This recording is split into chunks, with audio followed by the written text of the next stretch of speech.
basically the question is like, how do you get without really crappy looking results? So I'm gonna just start with a cylinder, or you could bring something in from Maya.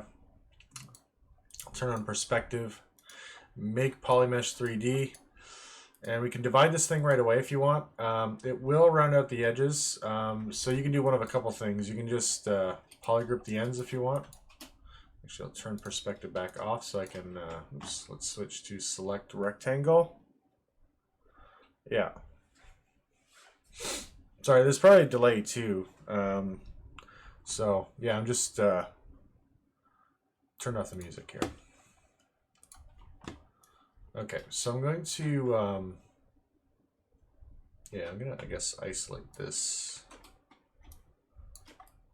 Control W. Sometimes it's weird when you hit Control W. It doesn't give you it gives you a slightly different colored group, so it may not look like it actually made a group, but it probably did. Control W. And then I'm gonna go to crease polygroup, I guess I'll do. Crease polygroup, and then I can divide. So it just gives a little bit of sharpness.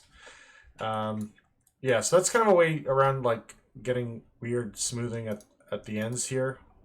Of course, you can also just go right to Dynamesh too. That sort of works. So if I go Dynamesh, and it comes out a little bit rough. So I often will have to bump the slider up. So whether you're using divided mesh or a Dynameshed model, and again, Dynamesh is a little weird. So if you control, click, and drag, it doesn't actually activate it if you haven't changed anything. So oftentimes I'll just kind of have to smooth a little bit, control, click, and drag. Then I'll do a new Dynamesh, which might cut out the stream actually. So we'll see how that works. There we go. It's not too bad. So where's my resolution? I moved it around on this one. Yeah, it's down here. Active points is 500,000.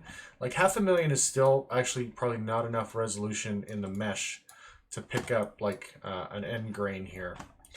So yeah, what I'm gonna do, let's just look up wood or maybe log. I'll try that. Log end grain. So that's the end of the log. I'm not sure if I'll get that right. Yeah, that's actually not too bad. So you always, okay, general recommendation is getting a resolution image of at least, I usually like to be at least 2000 pixels by 2000 pixels for textures for ZBrush. I find that just works the best. So let's say I do something like this. Yeah, that's not too bad actually. And you know, a lot of this too comes down to like the right search terminology. Actually, this is already black and white, but it's low res and crappy, so we'll scrap that one. That's kind of interesting too. So yeah, is the hopefully the mic's okay right now. Let me double check my levels here. Yeah, should be good, I hope. Yeah, there we go.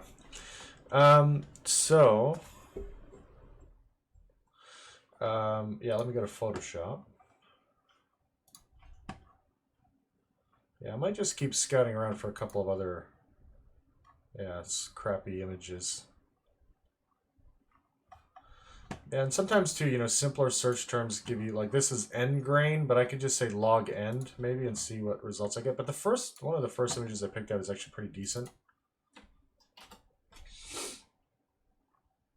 Yeah, some other good ones.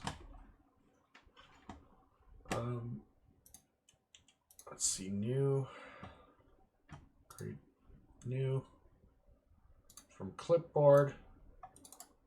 Come on, create it. I'll just paste that in there. Yeah, so I'll try that. Let's see what else we got. Yeah, this one, it looks like it might be good too.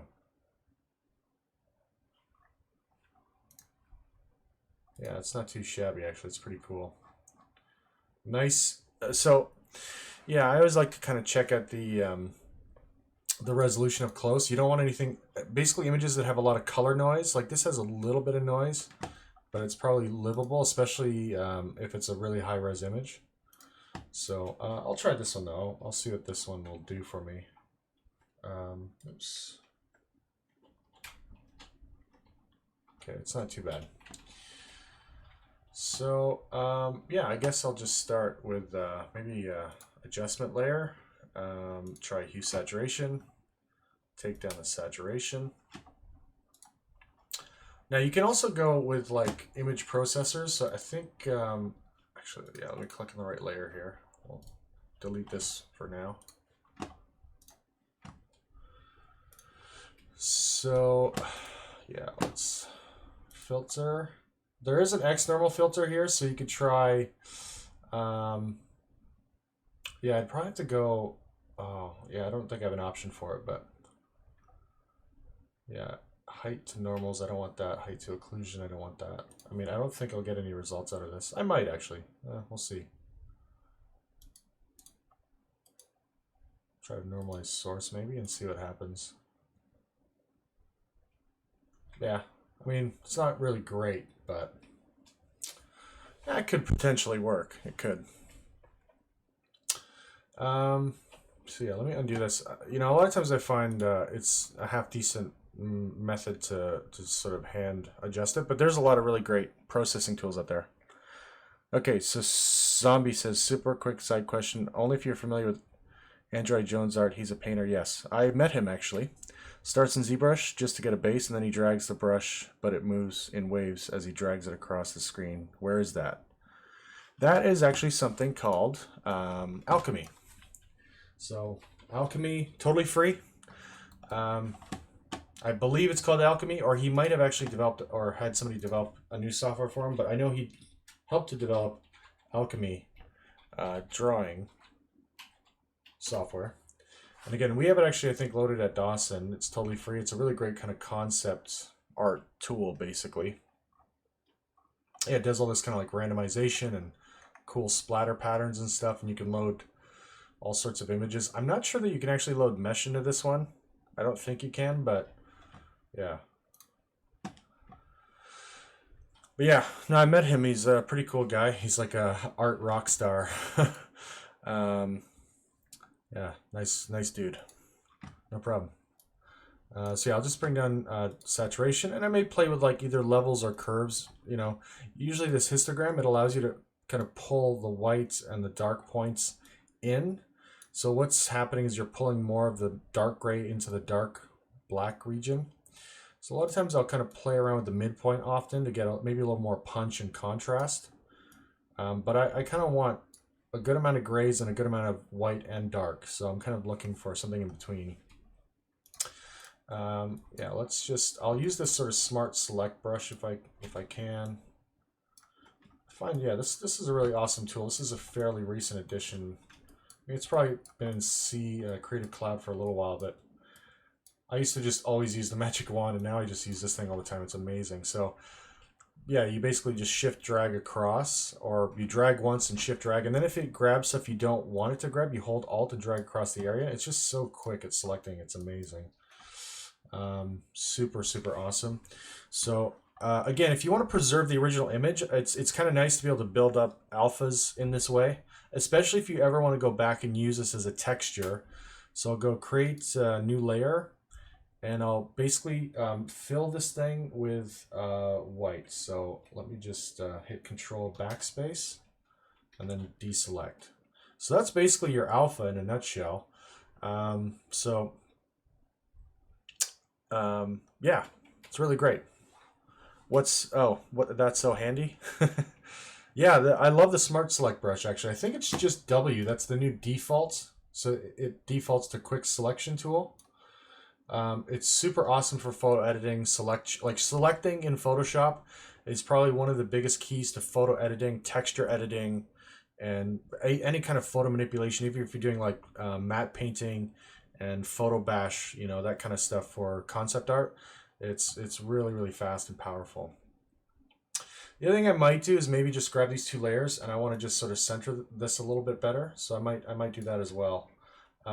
By the way, ZBrush, it does tend to prefer square images and alphas. Now it'll take everything. Like a version or two ago, everything had to be square. If it wasn't, it would be squashed, depending on how wide or how tall it was. I mean, ZBrush is better at this now, but I still find I generally still like to keep things relatively square. So if I go image, what am I looking for? Yeah, image canvas size. I just want to check the pixel resolution. Yeah, I mean, I could crop this to like maybe 2100. So I'll just hit C for crop and go 2100. And you want to type in, I think you have to type in PX for pixel. Although, I don't know. I think it's actually pretty smart now compared to the old school version. And yeah, let me just bring this in a little bit. Yeah, another kind of useful shortcut with Photoshop is like, if you want to keep a proportional scale, you can hold Shift so it keeps it square. And if you want to scale from the center, hold Alt, and you can hold the two together so you get proportional scaling and a center point scale. Let me just try to center that a little bit better. Well, I guess the shape's a little bit off too, so I guess I'll kind of leave it like that for now. That's okay. I'm going to go a little bit taller as well. Yeah, I think that's okay. There we go. Okay, so I'll go File, Save As, and I'll just find a spot to kind of dump this in. Yeah, I've been dumping everything on the desktop, which is what I always tell you guys not to do. So, yeah, what am I going to call this? Log end brain 01, just in case I develop some other ones here. Now, like I said, I'm just starting to play with this software. I don't think I have it installed on this machine. I've got a laptop and a Wacom companion kicking around somewhere. But Awesome Bump, like basically what you want is something that kind of looks like. So I can talk a little bit just about software before I get into ZBrush again. So what I basically did is a Photoshop style editing, but there's tons of tools out there. Like there's, I think there's a Photoshop plugin I showed the texture class last year. Normals plugin, normal map plugin. It's actually like a script I found somewhere. I think it's called Orange something or other, if I remember right. Yeah, but basically, like there are tools that will help you. Oh yeah, man, I'm trying to remember the name of this site and it's driving me nuts. But yeah, somebody had basically developed a bunch of script. Oh, that's what it is. It's NMaker. Okay, here we go. NMaker. So NMaker actually has a bunch of scripts that will actually create a displacement style image from your just plain color image. It has color correctors. It does ambient occlusion style maps. It does bump map style maps. It does basically de-shaded, de-highlighted diffuse maps. So if you're just grabbing stuff from the internet, which is not always the best idea, or if you're going to a library or taking your own photos, this stuff is amazing. So it does seamless textures. It does all sorts of cool stuff. So if you guys want to see a version of this, I'll try this version. Then I'll do another pass at this, maybe with the script. So I'm just going to download the end displacement because I think it'll give me the most kind of... can I download this? Yeah, let me... Oh, just let me sign in. Okay. So yeah, I'll show you how this script runs. Actually, it's really, really useful for a situation like this. And they're super tiny, so I'll just do direct download. There we go. So yeah, the website's a little bit weird. I think it's nmaker.com.br is the website. And then you go to tools. But yeah, it has a really great kind of quick automatic script system. And I believe it comes with instructions on how to install this thing. So if I'm not mistaken, we have to go to the C drive, program files, Adobe, Photoshop CC. I'm probably gonna have to restart Photoshop for this. And I think it's presets. Is it presets and then scripts? I think that's where it goes. I'm pretty sure. Yeah, because they're all JSX, which is like JavaScript, blah, blah, blah. So I think that's where this will go. Yes, copy over. So I believe I did save this. Let me just make sure this is saved. I'll close and we can reopen Photoshop in a minute. Anyways, yeah, let's say we go back to ZBrush. Okay, so we'll load the alpha. So I'm just going to go alpha. Usually, by the way, whenever I start with a brush, if I'm going to either make a brush and load an alpha, you know, you can save the brush later on too. If you like the alpha and you plan on using it a lot, you can go alpha, alpha import, and then I'll just do desktop, log end grain. So like I said, the resolution of this whole log is like 500,000. Yeah, 440,000. And I'm going to turn on backface mask as well, because what'll happen is ZBrush, if you realize it or not, is projection based, meaning that if you drag something up from this side, and you can already see the resolution sucks, so that's one issue right now. You know, sometimes it'll go through. So let me just turn off backface mask. Sometimes it'll project through to the opposite side of the mesh. In this case, the opposite side of the mesh is far enough away that it won't happen. But if you have thin mesh, like a coin, right? If you did a coin, you'd have to probably turn on backface mask. But in general, I usually prefer backface mask being on. So that's one issue. The next issue is that this thing is just repeating like a stroke. So for that, you have to simply switch the stroke type to drag. So I'll go drag and then pull this thing out. So that's not bad. That's okay. You know, there's probably an issue with the mesh being too low resolution. So if I'm dealing with the Dynamesh, then I basically have to bump my resolution slider up quite a bit. This may cut out the live stream for a second because it's really processor intensive, so bear with me. So I'm going to click and drag, and hopefully this will process quickly.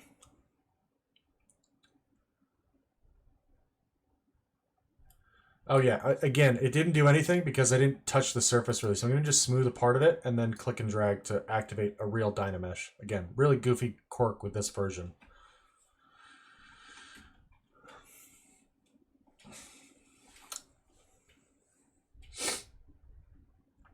All right, so hopefully this hasn't cut, but I'm just going to keep blabbing while it does its thing.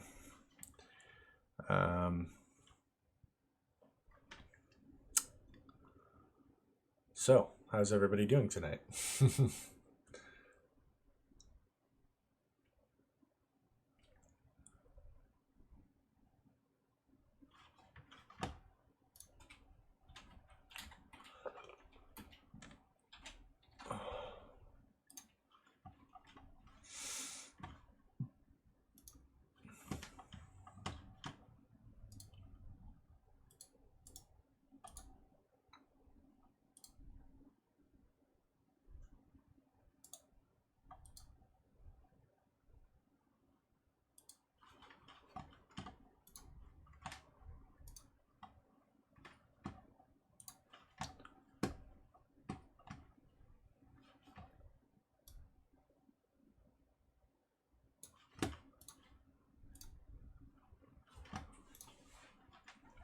All right, so Zombie has a question. Yeah, by the way, guys, somebody mentioned this to me the other day and I didn't notice.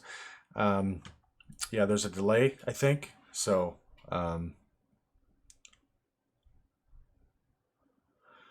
oh yeah, so yeah, Zombie says, I mentioned that some students forget to do something small before applying a new Dynamesh. Okay, so yeah, this thing just finished its Dynamesh. How heavy is this thing right now? 2.5 million. Yeah, with Dynamesh, yeah, so the one thing I was mentioning is, like, if you have a regular mesh, so let's say I just go back to a cube or something, make polymesh, and then let's say I divide it a few times. If you Dynamesh, it's going to ask you, this mesh has multiple subdivisions. Do you want to freeze the subdivisions before entering Dynamesh mode? Yes or no? I would say no. I think it will cancel the Dynamesh. Or no, it actually doesn't. Sometimes it does and sometimes it doesn't. I've noticed this too. But basically, whenever ZBrush asks you to freeze, you have to remember, once you're done whatever that action is, you should, if you freeze a mesh, you should unfreeze it. The main reason why ZBrush does this, and it's one of the problems I have, like a serious problem I have with the software, is that certain functions only can happen on mesh with 0 divisions or no subdivisions. So like, yeah, Dynamesh is one of those things. I think decimating, if you want to do UVs, it doesn't like seeing mesh with subdivisions for whatever reason. I don't know why you just can't go to the lowest subdivision and unwrap it. You have to freeze it, which basically means it stores the subdivision level somewhere, like hides it away, and then you can, and it drops the mesh to its lowest subdivision level. Then you do whatever you got to do. Then once that's done, you unfreeze it. It's a weird complication, and it drives me a little nuts. And I think ZBrush is headed towards a place where they may not use this sort of division panel anymore because they added this new thing called dynamic subdivision. Again, this is it's a little bit complicated, but basically like when you hit divisions, I think it's Control D to add a new division. Shift D goes down in subdivisions if you have one or more divisions. D goes up in divisions, but if you have no divisions, let me just turn this off for a second. If you have no divisions and you hit D, it actually activates. So it's basically a shortcut used twice, depending on whether or not this is active. So if you have no divisions here, it actually will activate dynamic subdivision, which is basically the Maya style hitting 3, which is a mesh preview. And if you notice, smooth division level 2, Maya subdivides a mesh 2 times by default. So I think eventually this panel will go away and it'll kind of fold into this dynamic subdivision panel. Again, it's a really like subtle difference, but I don't know. I've been using ZBrush off and on for like 7 years now, and more I use it most of the time. So I don't use dynamic division mainly because I kind of spent 99% of my time using this panel here. But this is also the dynamic subdivision panel. It's used more for like mechanical modeling, kind of like the hard surface stuff you guys are doing in second year right now, right? Where you're building a lower poly mesh, but then seeing what it looks like smooth. So again, it's got some specific purposes, but from what I've seen of the newest edition of ZBrush, it really kind of looks like they're making this the more preferred method of smoothing in ZBrush. So I don't know, it's complicated, but again, when I do any kind of just organic style sculpting, which is mostly what I do, it's basically the division panel, because what I like is that I can quickly with shortcuts go up in divisions, go down in divisions, add more divisions. But if you do both by accident, which you can do, so if you hit divide, and then you hit this button by accident, it's gonna lag the shit out of your ZBrush, because let's say you're like the log. If we go back here, the log is 2.5 million polys. If I turn on dynamic, it'll be not double, but 16 times that resolution. So it'll be like 35 million polys. So if you ever see crazy lag in ZBrush, chances are this button got turned on by accident. So that's something I've noticed a lot of beginners do by accident. Anyway, so yeah, this goes back to this free subdivision.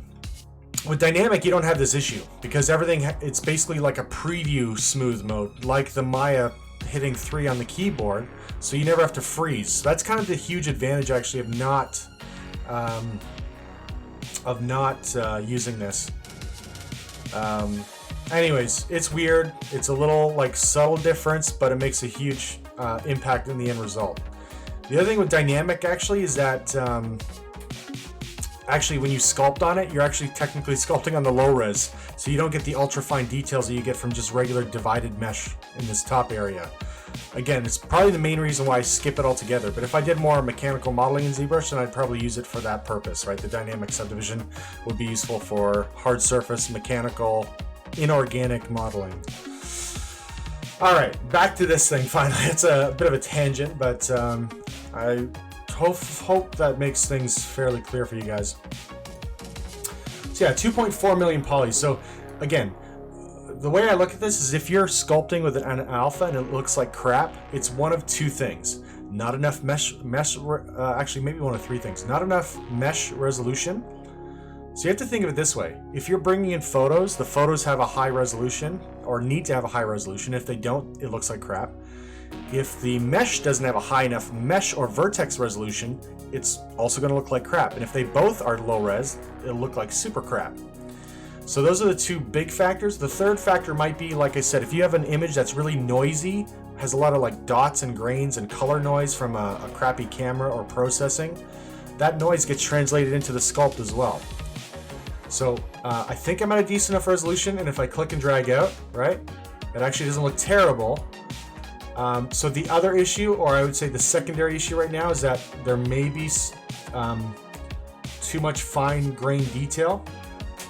Also, the intensity. So intensity is another factor in this. I oftentimes find with this sort of stuff, I have to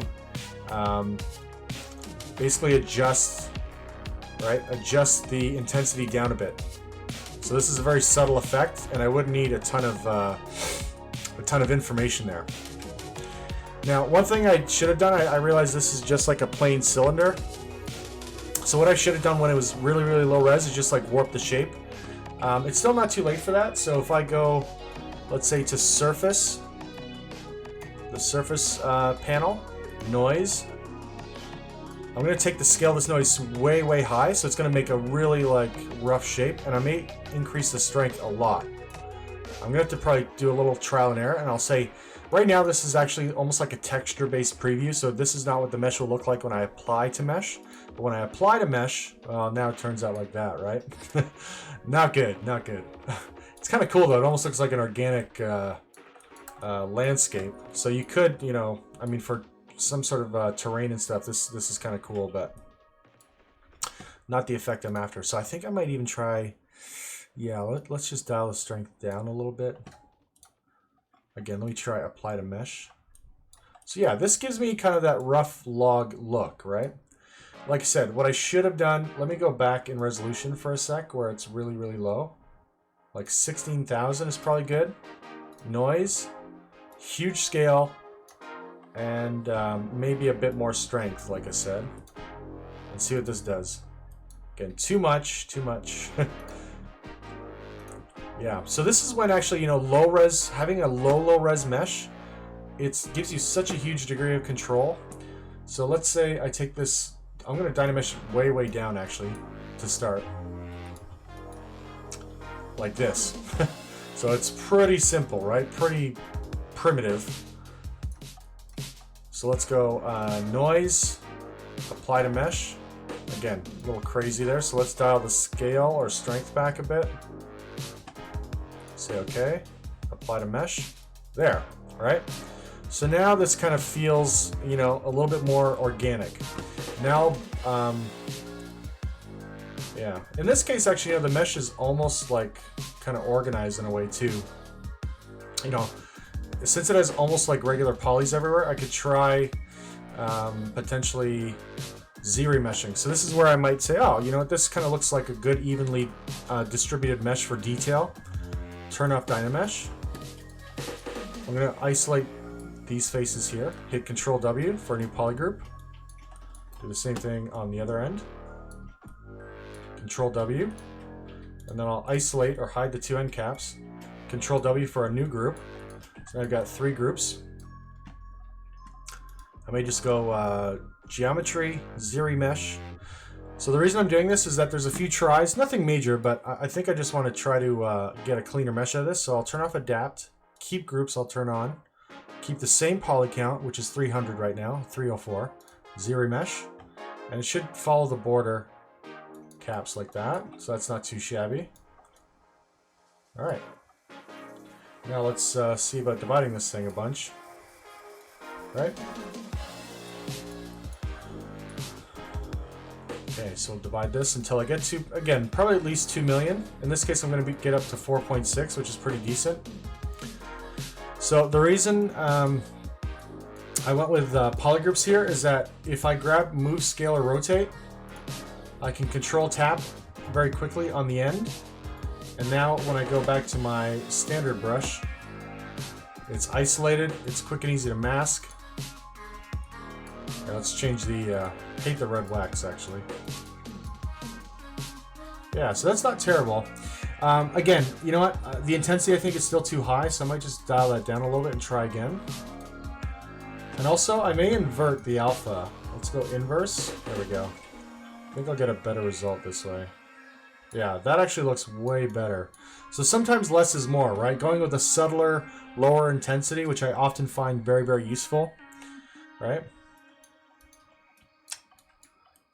And then we can work on the bark all the way around as well. So yeah, and especially this end grain stuff, it's actually very, very fine detail. It doesn't often stick out or have a high degree of surface contrast. Like you don't have huge crevices and huge indentations. It's usually very sort of shallow in its depth. So lower intensity actually makes a lot of sense in this case. Let's see what else we got.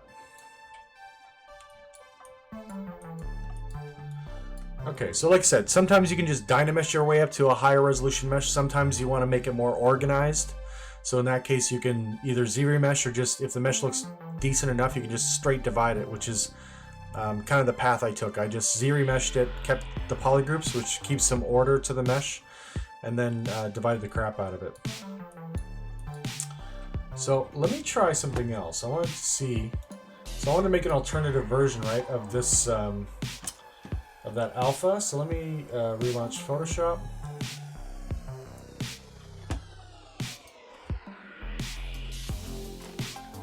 Sorry, I'm gonna just try to type my, because again, I think typing is like real time, but my voice reaction is like a couple minutes behind.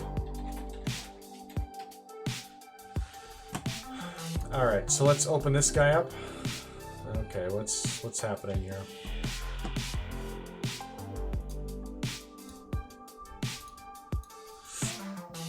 Okay, so I'll just disable the two color corrections. I'll grab this layer, and I think I have to go to File, Scripts.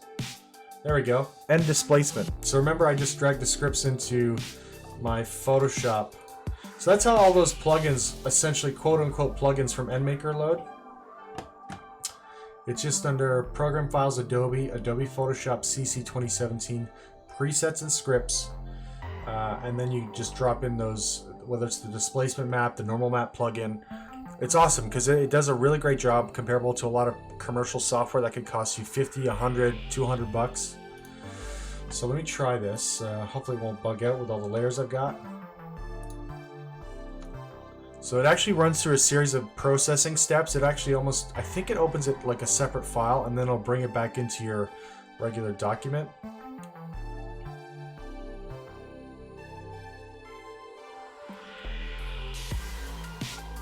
So yeah, best not to click anything while this thing runs. So yeah, why this versus just a straight Photoshop edit? Because a lot of the processing that goes into a displacement map is essentially a black and white image where a raised surface will look white or have whiter pixels, and a surface with depth will be darker, dark gray or black. And so a displacement, if you think about it, will actually look and feel more realistic. Now, how is this processed from a photograph?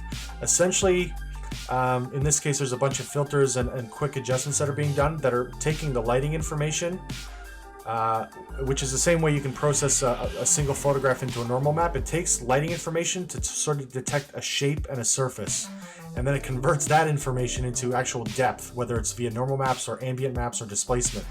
It's kind of ingenious and amazing. Yeah, I mean, in this case, this came out actually kind of soft. So,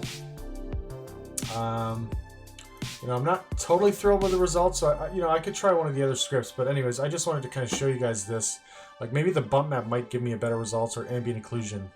It always depends on the result, I guess. But so let's see if I can copy paste this in, slip it in between, and then I'll just there. I think that's about right.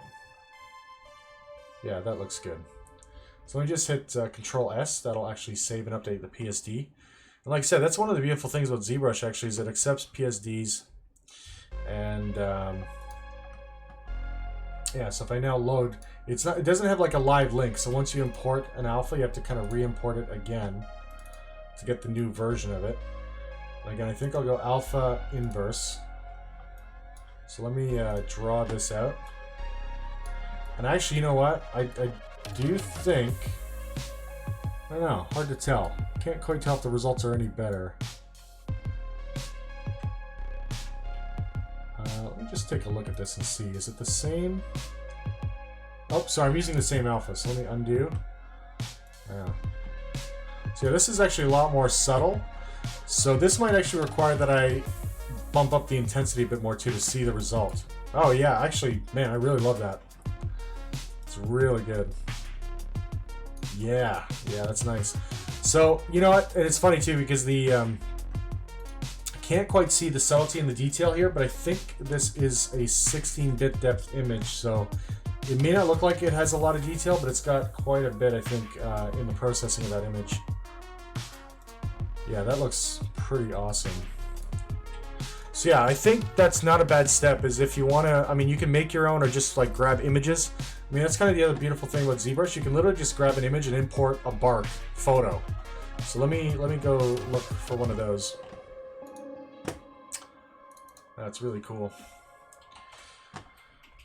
Let's see, bark photo, or yeah, just bark, tree bark.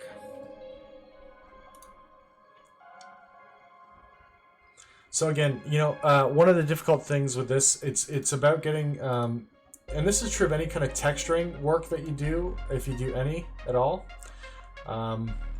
is that you don't want an extreme close-up necessarily of bark, because especially if you repeat the tile of an extreme close-up, the repetition, you start to see repetition really early. So a lot of times you almost want to have like a stitched together, large enough, detailed enough image that sort of works, you know? So I often like to see like a wider shot. You know, something like this is actually not too bad at all. Again, I'm going to close my Photoshop because I think this one has some shading issues as well. Let's turn that off. So again, I'm going to do the plugin thing because, yeah, you can see there's like kind of a darker corner and then a brighter hot spot. So I'm going to go back to the EndMaker site.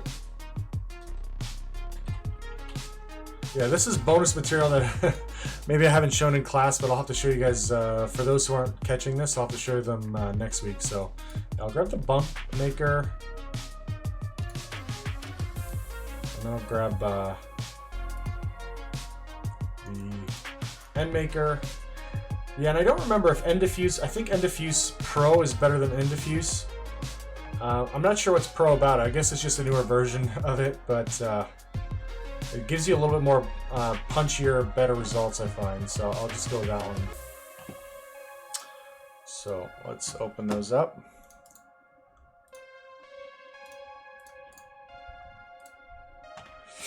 Okay, so we got these two. So again, back to the Photoshop program files, Adobe Photoshop, and then presets and scripts. Again, yeah, these things are so awesome because like there's other comparable software out there, and you got to pay like at least 60, 80 bucks. You could use Awesome. So yeah, I mentioned EndMaker. Let's bring up the other one, Awesome Bump. Again, I've been meaning to get around to this. It seems to keep falling below my radar lately, but it's actually kind of awesome. It hence the name. Yeah, it actually does a lot of like de-lighting, so it takes out harsh shadows, harsh highlights with a few quick sliders. It's comparable to another software called Crazy Bump, but I think Crazy Bump, again, I think it's at least $100 professional, and I think student copies are still like 30 to 50 bucks, which again isn't terrible, but buy a license. How much is the license? Yeah, 50 bucks US for students, so that's like 70, 80 bucks Canadian. And Crazy Bump isn't bad, but I think it's already getting a little dated. Awesome Bump is pretty current, and it'll process all the different maps from like a single color photo. So Awesome Bump is great. And there's another one called Nulled. Nulled actually I find looks really amazing. I've played around with it a little bit. Super, super cool for baking all sorts of maps, and it does like mesh preview as well, really well. Awesome Bump, I think you can also load a custom mesh, so you can see your texture on your texture on the model, and then start generating all these different like ambient maps and the diffuse and speck and bump and all this stuff. So yeah. Anyways, some cool software, and I think how much is this one?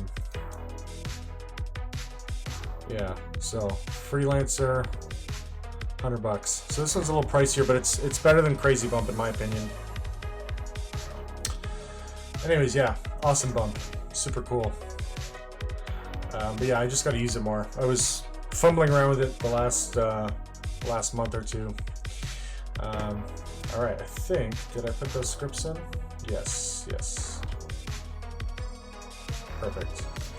Okay, so let's relaunch Photoshop.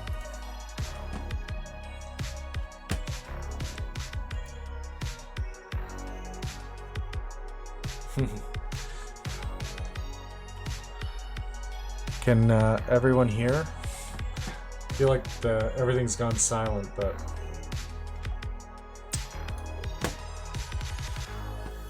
Okay, let's copy this image. Create a new one.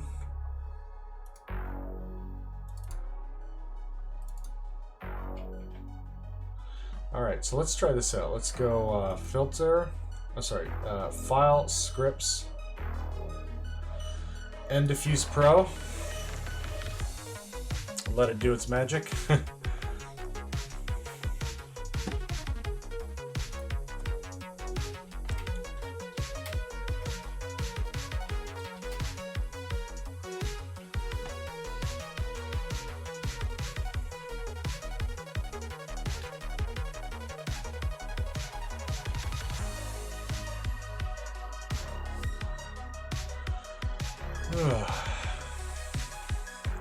So yeah, yeah, it's kind of dead in the chat right now. I guess people are all excited about the industry review, maybe.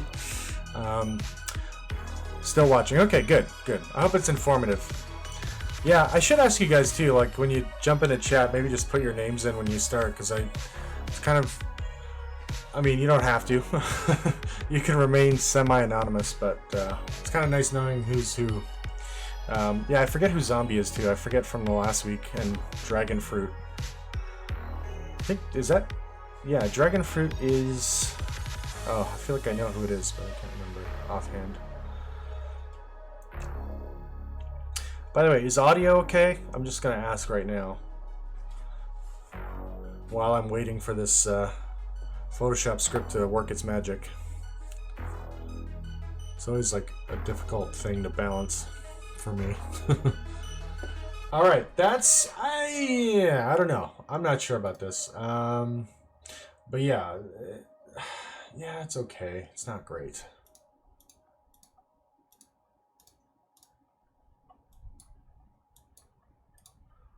Yeah, I think maybe the top. Yeah, I mean, this isn't bad. I might still edit this a little bit, but so let me just paste this on. Oops, I'm gonna do a. Okay, good, good. So yeah, audio's good. So I'm gonna do a quick snapshot so that I can copy paste the overall snapshot. Because if I copy paste now, I'm just copy pasting the color adjustment or one of the other layers that's selected. So Control Shift Alt E, the longest shortcut I think that I know so far. I almost want to make a custom shortcut with like 16 buttons. Needs 2 people or somebody with a really agile pair of feet. 16 button combo. Yeah, so Control Shift Alt E. So snapshot copy, Control A to select all, Control C copy, Control V paste. So let's just compare a little bit. Yeah. Right? You see how it does try to neutralize harsh shading and highlights. You know, it's funny. If you guys want to learn a method too, sometimes it's better to hand paint. Honestly, if you have the option, photograph it yourself on a cloudy day so you don't get harsh highlights and shadows.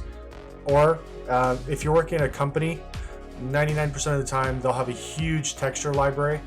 I've got a bunch of libraries too, but I find I think a lot of my stuff is a little dated now, so I'm gonna have to go hunting or shopping for a new like ultra 4K 8K texture library.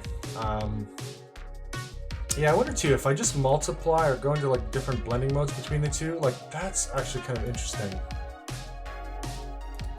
Because yeah, again, I'm trying to kind of get maybe a little bit of a texture here. So again, let me just go Control Alt S, save as, tree underscore bark underscore 01. So like I said, I want to show you guys an example where there's no, like I haven't done the black and white processing or whatever, the grayscale processing. I'll just simply slap it on here. So again, I'll grab Move, Scale, or Rotate, Control Tap on the polygroup I want to basically isolate. Have I ever worked with photo scanned objects? I mean, to a degree, I've done this is like years ago, probably like 9 years ago. But yeah, it's actually an interesting question. I was going to mention this. There's the company that makes Quixel, which is like a Photoshop texturing program, so you can load objects into it and do all sorts of crazy textures. it has this thing called Megascans. And Megascans, it is pricey though. It's like 20 bucks a month on subscription, but you get like 3D scanned surfaces and textures based on those surfaces, so it's like crazy high resolution, and it's actually, I mean, amazing. The stuff, like, these are 3D scenes, some of them in Unreal, some of them rendered through Arnold and V-Ray and stuff like that, but like, it's nuts because the accuracy in the normals, all the different layers of textures, it's really incredible. So yeah, I've been trying to get something like this, but Dawson's a little bit weird when it comes to 3D subscriptions for the school. They just want to buy stuff that then we own and we can use. They don't like subscription-based stuff generally. So yeah, I mean, these are like actual mushrooms that existed, but they were, or maybe the textures of the mushrooms were on a real surface. But yeah, no, I haven't done, I've done scanning on a flatbed scanner too, which is, I forget what it's called. I think it's called scanography. Like photography, but... so yeah, whenever you scan objects, actually, I find if you've got a flatbed scanner, what's amazing about flatbed scanners is you get even light, even tone. Unless you, I mean, if the shapes are fairly complex, then it's a little bit harder to get depth, capture depth in that way, but flatbed scanned objects turn out really, really well. So I used to do a lot more of this like 4 or 5 years ago, but now a lot of the image processing software is so good to like I said, make normal maps or displacements and bump maps and stuff like that. It's crazy. So yeah, some people use it as a kind of style of photography. Some people use it for objects capture or image capture of actual objects. Yeah, again, really, really useful, because the other thing is you don't actually get perspective in a scan. It's a flat scan, right? It's sort of like an orthographic scan almost of the object. And with something that's shiny, the only thing you have to do is paint this out with a bit of color, right? Which is usually not too difficult of a process. Anyways, yeah, I mean, that's a lot of information, but yeah, let's get back to this. So I just want to show you this. If you bring in a color image, which this is a color image, right? It'll just immediately convert it to black and white. So again, this is in, oops, wrong alpha. So there's a quick bark. Again, I think the intensity on that is a little too high, right? And if you wanted to, like, if this was something that was actually a seamless repetition tile, you can start with something like that, or just have like 2, 3, 4 different images and you drag them out each time. So let's say we just dial the intensity down a little bit. So I think a big part of this is finding and getting the right intensity level. By the way, you notice my alphas are fading at the edges here. This is because of focal shift, so I'm going to undo that and drag my focal shift to -100. Basically what the focal shift is like in Photoshop, the equivalent is the hardness setting. So when you have a super soft brush that's like almost all blur, this would be a focal shift of 100. So you have this tiny focus area, and then like a gradient fade out from the inner circle to the outer. 0 is the typical default. If you go -100, you get the full alpha. Again, you got to be careful too, because if you go over the edges, it will stretch. Remember what I said, this is projection based, and even if you have backface turned on, it may project through the opposite side and give you the inverted texture. So I find a lot of times what I have to do is I'll go in with a mask, so hold control, go with the lasso tool, I'll turn off perspective for a second, and then just kind of roughly follow the profile. So I protect that, and then I might blur the edges just so I get a little bit of bleed. There. And then you can go through, work on the next section. So we'll now kind of, oops. So I'll quick mask the main trunk of this thing. And then, oops. Yeah, let's get the rest in here.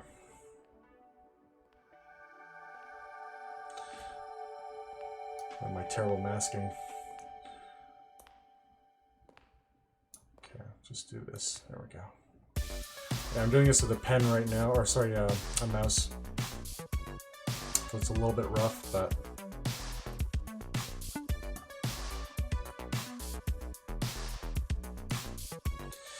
all right, so let's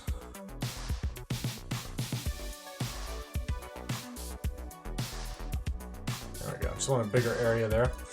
Okay, so let's try and drag that out. So yeah, again, looking at this, I feel like the intensity is still too high. There might also be a lot of noise. So one of my alternative methods as well is to, let's say we just, again, I'll isolate the main part of the trunk here. Sorry, let me undo a little bit. So yeah, this is another issue that I wanted to mention. Yeah, it doesn't look bad, right? It's not terrible, but I'm kind of a perfectionist. So like some of this stuff, you know, I think it's partially like even with 4 million polys, this is still a little bit limited in resolution. But if it's maybe the pixels too, there's too many, like, again, I'd have to check the grain of the image or see if there's actual noise. So let me zoom in on this. I usually go full res, which is Alt-Control-0 in Photoshop. So yeah, if I zoom in close enough, there's a lot of tiny little noisy dots and stuff in here, so I may have to, let me just kill Maya since I don't think I need it right now. Yeah, so what I might do, so this is going back to something else I was talking about a little earlier that I forgot about. Too many details. Yeah, so what you can do is actually blur this a little bit. So if you go alpha, modify, blur by, let's say, 2 pixels, 3 pixels, you know, then we can try. And this might actually give you a much nicer result. Again, I think the projection is a little bit weird, so yeah, that's not too bad, you know. Again, the scale of this has to fit correctly. So you want the right size bark relative to the size of the tree. Okay, so H4 Nova, the high noise alpha makes it hard to see the big shapes of the log. Would it be a good idea to try to make the big shapes and then surface detail? Yeah, you could do that. So this is I was gonna come to this anyway, so let me just clear the alpha. One of my tricks is to actually go and blur the alpha enough so that it gives you the bigger shapes. So I'll try blur 5. And let's try this. Oops. So it's either I do a blurry alpha and drag this stuff out, right? And if you take a look, you get a much better result, right? So you just go around the log this way. I'd probably have to touch up the sculpting as well in and along here. So what I'd probably do is go down to my lower resolutions and sort of bump up slowly and see where that problem starts. And then maybe start to rough it up, smooth it out, and do some additional sculpting and noise creation there. So that was just from me masking the low and the polygroups and then applying those alphas. So you just want to kind of like smooth it out, and then you can fix it with a little bit of texture later on. Again, more alphas or just even hand painting. So yeah, you know, in this case, I could probably go without the alpha. So I'll show you the alternate method I was just mentioning. So instead of using an actual sculpting brush, I could go hold Control, which is the mask brush, switch that from the lasso. I think originally it's on dots or freehand, but I'll switch it to drag, and then I'll load the bark alpha. So what I'll do there, right, drag out the alpha. Let's make sure I'm on my highest subdivision because the res is kind of bad, right? So now you can see the pattern as it sits, and then you can control click and drag the next part of the pattern, right? So you're actually kind of using this like a bit of a stencil almost, I guess. Oops. Let me undo that. I want to demask. Oh. Yeah, let me just switch back to the lasso for a second because I want to, the stretched areas, I do not want that to be part of this masking. So I'm going to have to kind of fix that and then work my way around a bit. So, oops, holding, yeah, back to the regular brush here. Control, oh no. Yeah, switch back to drag, sorry. And then, you know, get it to kind of bleed and fit, right? So what would I do at this point? Well, we'll pretend that the rest hasn't been sculpted. So what I'll do is I'll quickly mask. Again, I'll turn off the alpha for now. I'm going to quickly mask the bottom and the top. This way, I'm doing it the lazy way here, just kind of masking by dragging. And then what you can do at this point is either by hand with a regular standard brush, no alpha, regular freehand. Pull, push it in. If you don't like the detail of it, you can go to masking or control. If you control tap on the model, it blurs it, or you can go blur mask, blur mask, blur mask, and hold Alt. Oh, what the hell's that doing now? It's so weird. Yeah, if your brushes start acting weird, sometimes you have to go to the brush palette and say reset all brushes. I don't know. The standard brush is going bonkers here. So Alt, there we go. And again, I'll adjust my intensity. So you can either do it by hand, where you Alt pull in now the bigger shapes, so you can control it exactly where you want it, which is super great. Or another method I use. So we'll just pretend the whole thing has been masked around the base, like the sides of the trunk. You can go to, what's it called? Deformation, and then you can do a negative inflate. And watch this. It pulls it in, right? Now this doesn't quite work because of the way the top is kind of masked, but I'm just going to invert the mask, and then we'll fix this in a second. So yeah, let's say we go, or you can do a positive inflate. So this will push the bark out, right? You guys see that? Pretty cool. And then if you need additional noise, or you can sort of treat certain areas a certain way, smooth some stuff out. And then you can add a finishing touch of just going to noise. Let's edit the noise, bring the scale way down so we get that fine scale noise to break up any repetition and pattern, right? And then maybe just tweak the strength. So I like to zoom in on this so I could see what it looks like. Okay, apply to mesh. Again, if we'll just pretend this is the done part, right? Yeah, some of these areas look a little weird too, so I'm not sure that was fully successful. Again, that's probably from the mask being stretched on some of the sides. So that's something you have to be a little bit careful of. Or maybe I went a little too aggressive with inflate, but yeah, that's the basic idea, I guess. Either use masking and control it through deformations, break it up with surface, or directly sculpt with a standard brush, drag type for the stroke type to drag, load an alpha. If the alpha's too shitty looking, if it's too like noisy dot, if it looks like it has too many kind of dots, too much detail, or if it looks kind of jagged, up your mesh resolution, or make sure your source image resolution for the alpha is high enough and low noise enough to be used. Now we could do, I could do another, let me come back at this and maybe take another pass just so we can see maybe a more complete edition. Again, I'm probably going to do a lazy, it's my lazy shortcuts. Yeah, I want to get back to where there's no, yeah, okay. So I'll control tap on this. Oops, go to move, scale, or rotate, control tap on the bulk of the trunk. What I may do too, like if I go, sorry, let me just clear the mask for a second. I'm going to go down in resolution a bit. So I'll go down to like resolution 3, control tap, and then control tap again to blur this a little bit. So I get a little bleed over, right? And when I go up to in resolution, this mask will still be there. So again, let me just sort of smooth out and fix some of these edges. So yeah, I'm going to go down a little bit in resolution to just kind of even this out a bit. Okay.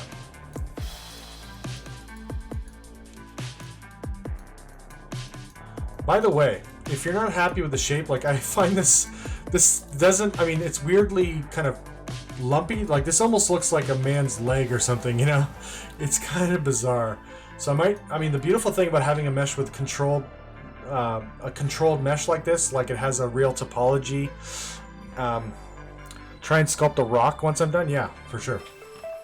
Yeah, what's great about this is in low res. Oops, let's go down in resolution. Yeah, you can just take like the move brush and start like really quickly modifying the shape, to make it look more log-like and less like a weird dismembered Schwiener or something, Let's just give it a little There. Okay, so we'll go up in resolution. Yeah, rocks, you know, rocks are a little difficult and annoying. There are a couple of techniques that I've sort of seen that I like. It all depends on the rock formation too. So yeah, I'm gonna grow the mask a little bit too, I think. So I'll go back to masking. So yeah, some of these little rollouts that you see, you're like, oh man, it looks so intimidating. But honestly, it's just like a variation on a very simple idea in most cases. So like masking, I can blur the mask, I can grow the mask. So I'm gonna try to do that. Actually, I might do that in lower subdivisions, just so it doesn't have as much mesh to travel over. So let's try to grow the mask. Is that working? Doesn't seem like it's doing a whole hell of a lot. Let me try to go lower again. Yeah, masking. Grow mask. Yeah, it's kind of doing it. Okay. Just very blurred, so that's okay. We'll get a little bit of a crossfade here. So yeah, if I go to back to standard. Yeah, so I can try this too. Let's go Z plugin. Sorry, not Z plugin. Transform. Activate symmetry. Set it to Y. Turn off X and turn on radial.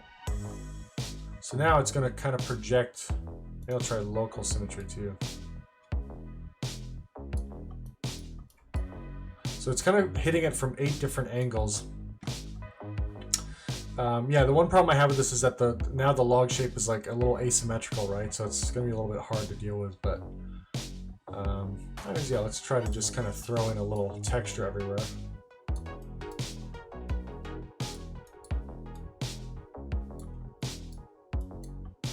There. So that's not terrible, right? And that, I mean, again, I think it's better to hand place it and go around by hand, so you don't just get this complete uniform texture, right? So let's try to go back to the surface modifier, noise, edit. Let's play with the strength a little bit. See how that looks. It's probably too much. Yeah, it's not great, so yeah, let's dial back the strength maybe. I might keep the scale up on this a little bit. And you can always try to play with this. I find the noise plugin, it's a little tricky to deal with because it doesn't like give you full, I find it doesn't really give you full variability or full preview options here. Let me try erosion.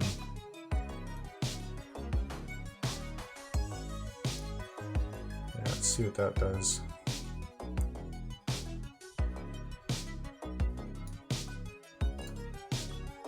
Yeah, it's not terrible.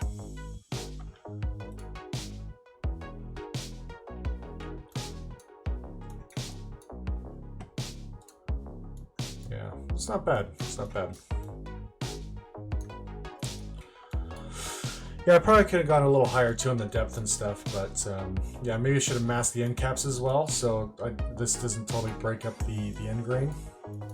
And yeah, I still have this weird little line that I should have dealt with as well, but that I could have done with smoothing before the masking and stuff, so, or smoothing the mask before like putting the end cap detail on. But again, you know, sometimes you can just try to lower the resolution and fix that by hand.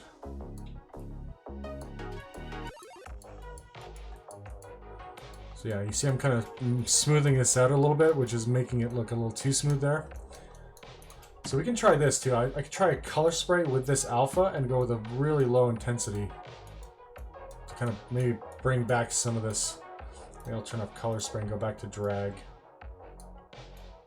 You know, try to just bleed this back in if I can. Right?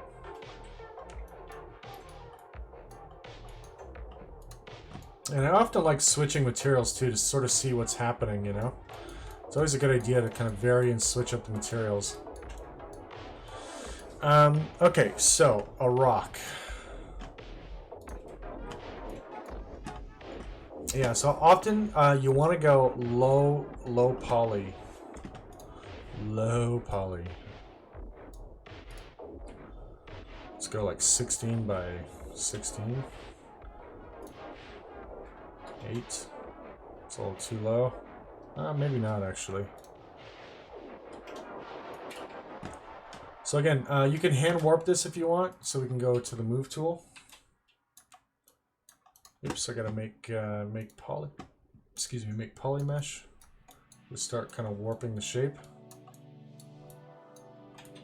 And go with a really large brush.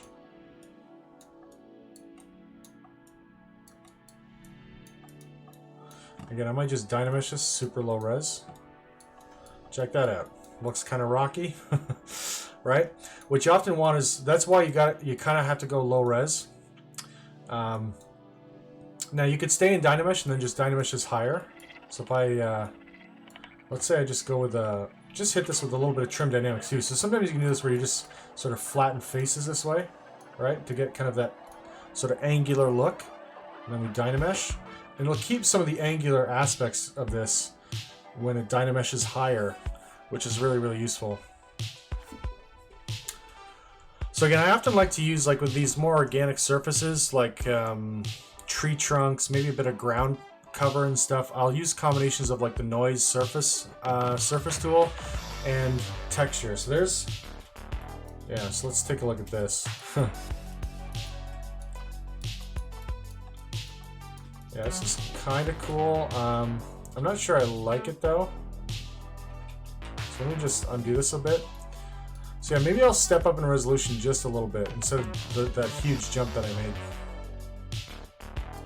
Yeah, and then I could try to smooth this out. Now, just smoothing is a problem because it's sort of rounding this out maybe a little too much. You know, in this case it doesn't look terrible, but one of the tricks that I've picked up over the years is I like this thing called clay polish.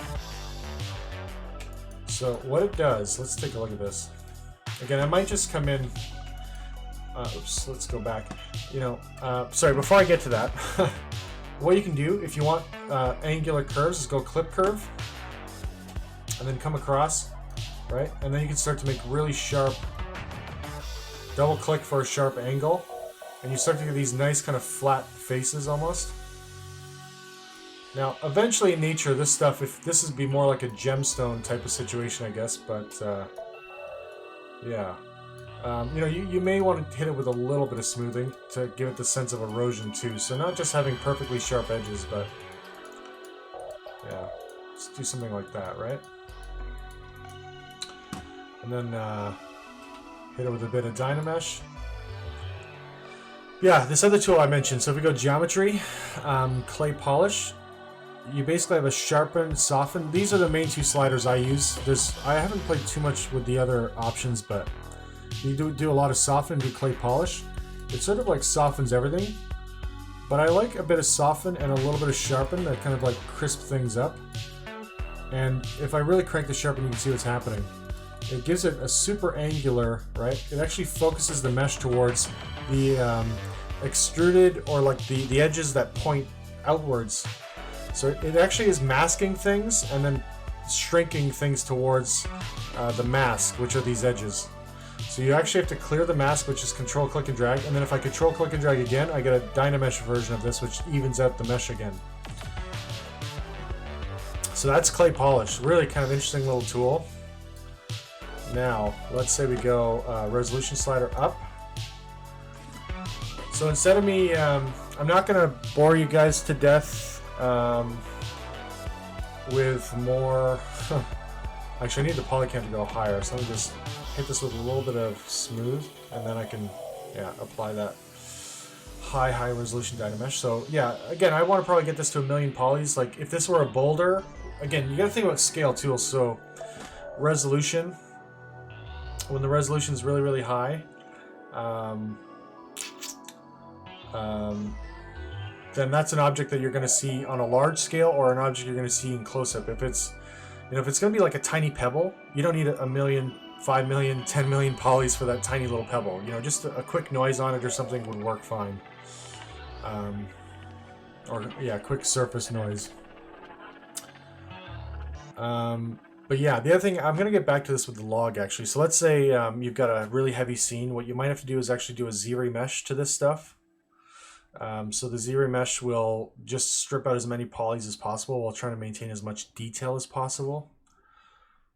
So while you're working, you might have to do that. You might have to split some tools off, or just in the subtool palette, ZRemesh 1 or 2 or 3 or maybe even 4 or 5 pieces. But always save your original with either subdivisions or the Dynamesh version, because you want to be able to maintain all that work, you know. And what you show me should be the high res before any kind of decimating if possible.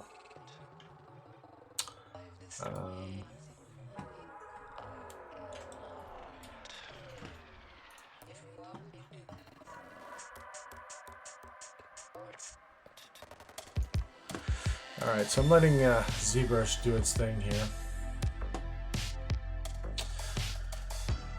May have crashed it.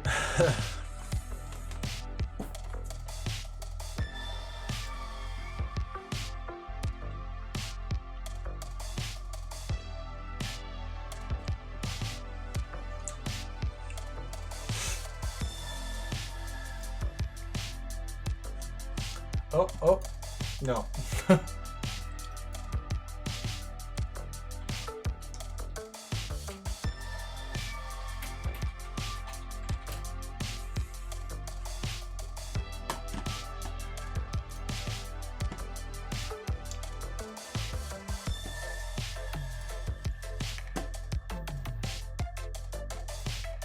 Alright, there we go. So this thing finally Dynameshed to... Sorry, yeah, it finally Dynameshed to 4 million polys. Yeah, I think ZBrush, by the way, is like almost purely CPU intensive. I was doing a bit of reading on this. It does rely on RAM as well a bit, but it, so I think the newer and the faster your chip is, the far better it'll be for ZBrushing if you guys are getting hardcore about it. Now, the other way I've done this before in the past, by the way, just is that, you know, you take a simple shape. So let's say we take, not this guy. You know, you could take this, let's say, and move it, warp it. This is a really crappy example, actually, but so, you know, let's say this is like a cliff face or something. You know, you'd actually go like almost vertex by vertex and create these kind of like jagged. So I'm holding Alt, by the way. It pulls things out based on the normals direction, or the way that the vertices are angled relative to the polys. So you can do something like this. And instead of dividing with smooth on, which does this sort of smooth shit, just turn off smooth for 1 or 2 divisions, divide, and then smooth. And then you start to get this like kind of jagged rock face. Then if you go, where is my XMD brushes? Where are they? Downloads. See, I've got a bunch of brushes. So again, I won't bore you with like, you can make your own alphas of cracks of rocky surfaces. I think, weird, why didn't that, oh no, are they not downloaded? Ah, Jesus, yeah, sorry. Give me 1 second here.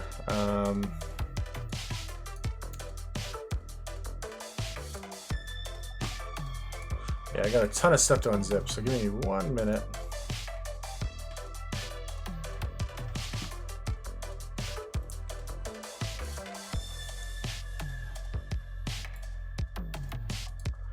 Yeah, so I got a terrain.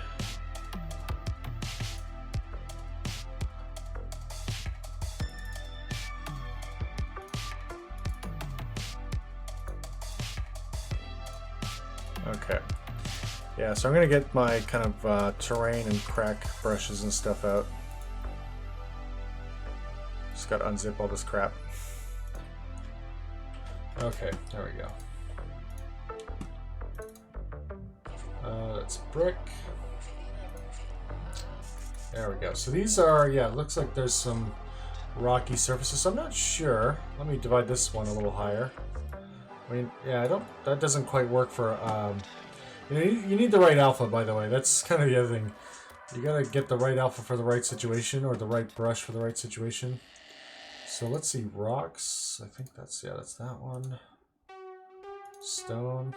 Yeah, I think this is more like the architectural style stuff, but which is not what I want. Terrain bulk. Yeah, this is probably interesting. So yeah, let me come in with this lower intensity again. So if I hold Alt, right? So Alt will dig in, and not holding Alt will pull out. So I'm gonna kind of, and what's great about this is you can mix and match. Like when it comes to more rough terrain stuff, this is a really simple brush, by the way. It's, you know. So you also have to kind of look at the reference images. I find that's really, really useful. So some rocky formations have a lot of vertical lines to them if we're looking at cliffs, and sometimes they have more horizontal formations. It's really coming out a little too much. Alright, so I'll load another terrain. Let's see what we got for terrain here. Yeah, so this is good. This feels a bit more, right? Kind of rocky. And then, yeah, just kind of go through this.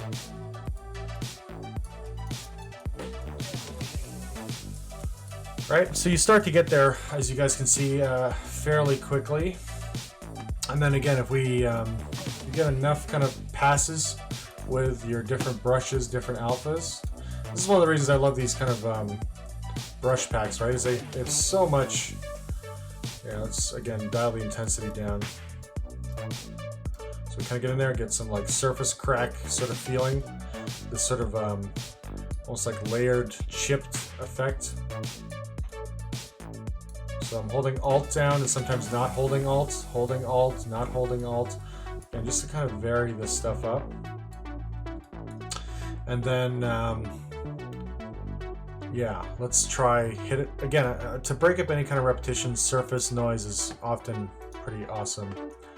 Again, I'll probably take the scale way up on this and dial the strength back so it's a little subtle, so we get that kind of like micro detailing, right? You guys see that? Right, and it can be really convincing, and it's like minutes of work, you know? It's really quite phenomenal. So let's go back to the rock and do some, yeah, the kind of pebble rock thing and do something kind of similar. So yeah, I'm probably going to hit this with a little bit of trim dynamic in some spots because I just don't like the look of some of the like almost Dynamesh appearance in this thing. So yeah, it's always good. Like anytime you see anything that looks like it's directly from software, try to break it up if you can. Let me just turn on Lazy Mouse for this and a really low. Yeah, let's see if that works.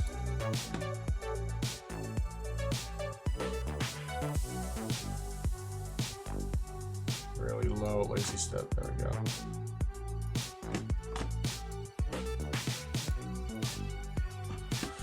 Turn the intensity down a little bit as well. I just want to kind of, yeah.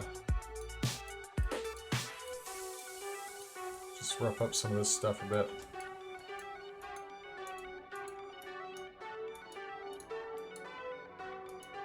Okay, so let me go back to some of the brushes I had loaded. So again, watch the stretching on projection. So you don't want this to warp across the sides or the things that are kind of perpendicular. Right? I mean, it's amazing how this stuff can really kind of work. It's magic. And it's, you know, blocking, getting those base forms in is such a huge component of this.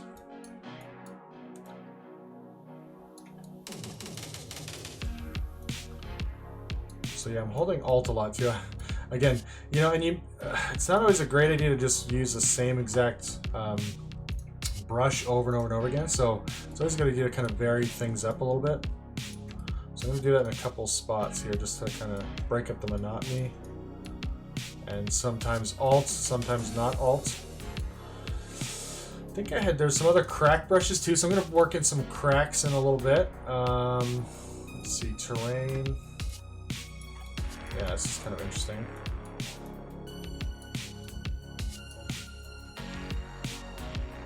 So I hope that kind of helps you guys a bit, right? Now, I was kind of working on a base with this particular terrain brush. I think I'm going to flesh this out a little bit more with that same brush. Just to kind of give it a more consistent, even feel. You know, you don't want it to be kind of patchy either. And sometimes too, it's a good idea to kind of come in with a lower intensity. Like I think this might be a little bit on the high side for what I'm used to.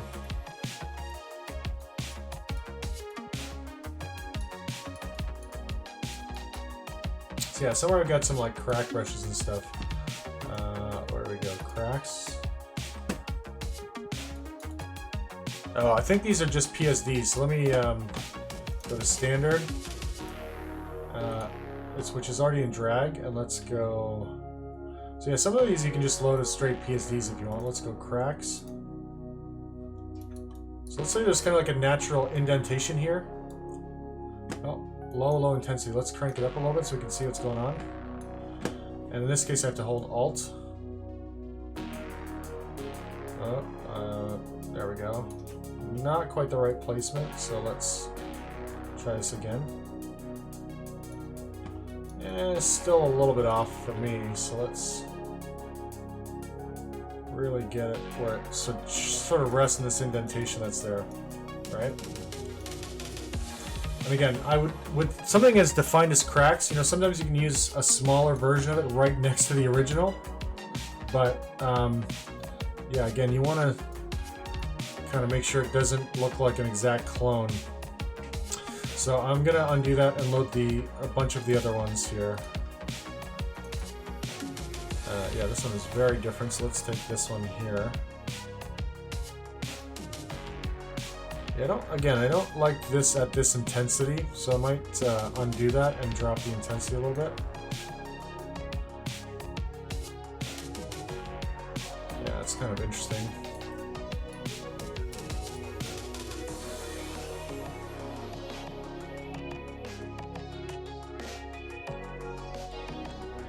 Actually, I'll drag it out too and see what it looks like in positive. Not so good. I think this is some of the early stuff too that was made by Michael Dunham, so yeah, I'm not as crazy about some of these cracks and stuff. So yeah, you could Photoshop, like I said, you know, a lot of times when I'm not happy with the libraries of stuff that I've got, or if I find like, you know, this might look too repetitive, I'll go make, you know, just source your own, make your own. And it doesn't take long, as I showed you guys. It can be a really kind of quick process. Yeah, sort of see how that's looking.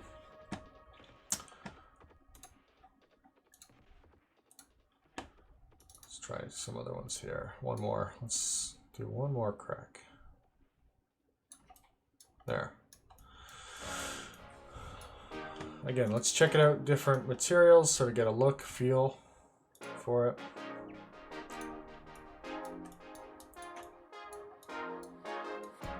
And again, hit it with a little noise.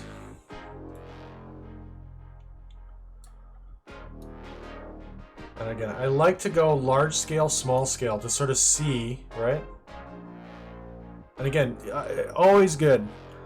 Yeah, it's kind of like more, you're right, it feels more like, so H4 Nova says, feels more like texturing than sculpting.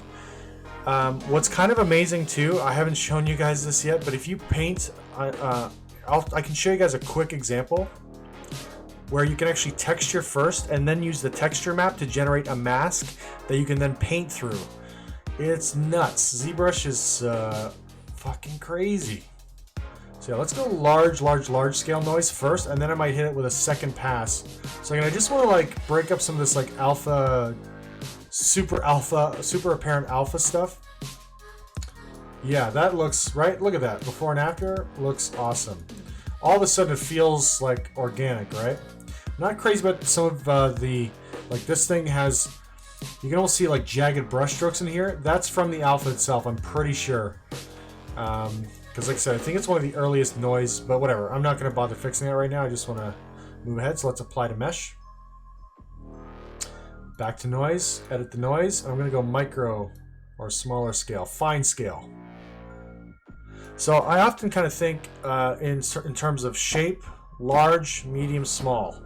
And you always want to work large first. So what did I do first? I did a very rough low poly log. I did a very rough low poly rock or boulder, whatever. Right? Get that shape first. Big shapes first, medium shapes second, small shapes last, right? So big scale, small scale. As you go, and this is my other kind of general rule. A lot of people just think, oh, I'm going to make 10 million polys immediately and that's all I'm going to do in ZBrush.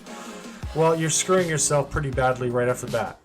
because the more polys you have, the less effective the smooth brush is. So you have to go in to find the super smooth brush, which there is one, or a smooth stronger brush is what it's called.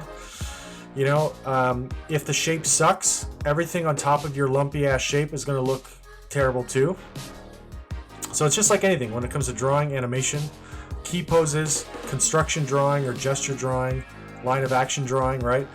All those kind of fundamental things are related to each other. It's broad strokes, big shapes first, big poses first, and then you do your in-betweens, which is your medium shapes, then down to the small scale, right? So what I usually do is I start low resolution to do the big shapes. As I go down the scale of detail from big shapes to smaller shapes, I go up the scale of subdivisions. So it's like a line. It's like a chart that has like two lines crisscrossing. So it just looks like an X. So the one line is, you know, going up on the graph in terms of resolution, and the other line is going down from big shapes to small shapes as you go over time. Anyways, that's enough ranting. So yeah, let's add the small scale now and apply. So let me just show you that. Maybe I'll try to do a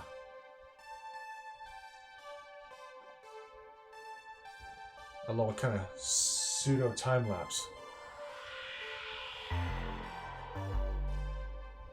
Right, big shapes. Right, brushing in stuff. Getting all those cracks in. Noise, noise, noise. And it's just, and I didn't add it, you know, I didn't add it with a super high strength at the end either. You know, again, you want to look at the types of rocks you're dealing with, because there's so many different geological rocky formations. There's really porous lava rocks. You might want to actually, sometimes, you know, like if I look at, yeah, I had to do a project years ago. I forget what it's called, pyroclastic lava or something like a pyroclastic lava flow. Yeah. It's one of the fun things too. I love doing like the Wikipedia research and finding all these like specific, yeah, this is actually the smoky debris, but it leaves behind a very particular kind of formation. But if we look at lava rocks, for example, I'll just do a quick search of this. You know, a lot of it actually looks, when you look up close, it actually looks kind of spongy, like there's lots of tiny little pores and holes in it. So what I sometimes do is if I can't get a good clean image that gives me enough of that kind of pattern, it looks spongy, I will look at a sponge. So sometimes you will want to go in the opposite direction for a texture, or go in a completely weird direction. You'll say, hey, this looks like something else, so why don't I just use that something else for the texture, right? Grab that spongy texture and use it. So yeah, it's important to kind of know what you're building. Even like the tree stuff, like I forget the tree. This is an oak tree. So if I'm making a log, I really got to look at oak bark. That should be the limit of my research, because then it's all going to be the same general style of bark, right? So that would be the reference point. Keep it consistent.